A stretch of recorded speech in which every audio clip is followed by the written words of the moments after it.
မီးဖိုချောင်ထဲမှာမှော်ဆန်တဲ့ကိတ်မုန့်လေးတွေဖန်တီးဖို့အဆင်သင့်ဖြစ်ပြီလားဒီနေ့မှာတော့အရသာရှိတဲ့ကိတ်မုန့်တစ်လုံးကိုအိမ်မှာကိုယ်တိုင်ဖုန်နည်းကိုလွယ်ကူရှင်းလင်းစွာမျှဝေပေးသွားမှာပါအရသာရှိတဲ့ကိတ်မုန့်လေးတစ်လုံးအတွက်လိုအပ်တဲ့ပါဝင်ပစ္စည်းတွေကိုအရင်ဆုံးပြင်ဆင်ကြရအောင်ဂျုံတကြားကြက်ဥထောပတ်နဲ့နိုးစတဲ့အခြေခံပစ္စည်းတွေကနေစတင်နိုင်ပါတယ်ပထမဆုံးအနေနဲ့ထောပတ်နဲ့တကြားကိုတေချာမွေပြီးကြက်ဥကိုတစ်လုံးချင်းစီထည့်မွေပါပြီးရင်ဂျုံနဲ့နို့ကိုတစ်လှည့်စီထည့်ပြီးညင်သာစွာရောမွေပေးပါမုန့်နှစ်သားညက်သွားပြီဆိုရင်မုန့်ဖုတ်ပန်းထဲထည့်ပြီးအပူချိန်မှန်မှန်နဲ့ဖုတ်ပေးုံပါပဲဒီအဆင့်တွေကလွယ်ကူပြီးပျော်စရာကောင်းပါတယ်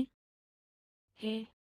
ကိုယ်တိုင်ဖုတ်ထားတဲ့မွှေးကြိုင်တဲ့ကိတ်မုန့်လေးကိုမြည်စမ်းကြည့်ဖို့အချိန်တန်ပါပြီးဒီနီးလန်းလေးအတိုင်းလိုက်လုပ်ပြီးကိုယ့်ရဲ့မီးဖိုချောင်စွမ်းရည်ကိုပြသလိုက်ပါဒီဗီဒီယိုလေးကိုကြိုက်နှစ်သက်တယ်ဆိုရင် like share လုပ်ပြီးနောက်ထပ်မုန့်ဖုတ်နည်းလေးတွေအတွက် subscribe လုပ်ထားဖို့မမေ့နဲ့နော်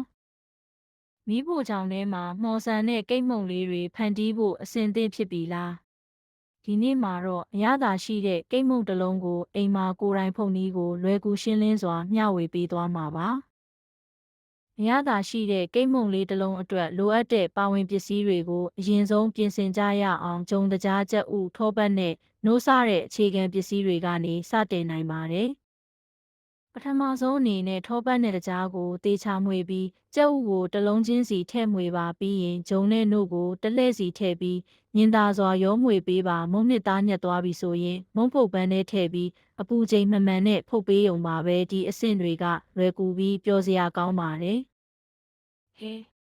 ကိုယ်တိုင်ဖုတ်ထားတဲ့မွှေးကြိုင်တဲ့ကိတ်မုန့်လေးကိုမြည်စမ်းကြည့်ဖို့အချိန်တန်ပါပြီးဒီနီးလန်းလေးအတိုင်းလိုက်လုပ်ပြီးကိုယ့်ရဲ့မီးဖိုချောင်စွမ်းရည်ကိုပြသလိုက်ပါဒီဗီဒီယိုလေးကိုကြိုက်နှစ်သက်တယ်ဆိုရင် like share လုပ်ပြီးနောက်ထပ်မုန့်ဖုတ်နည်းလေးတွေအတွက် subscribe လုပ်ထားဖို့မမေ့နဲ့နော်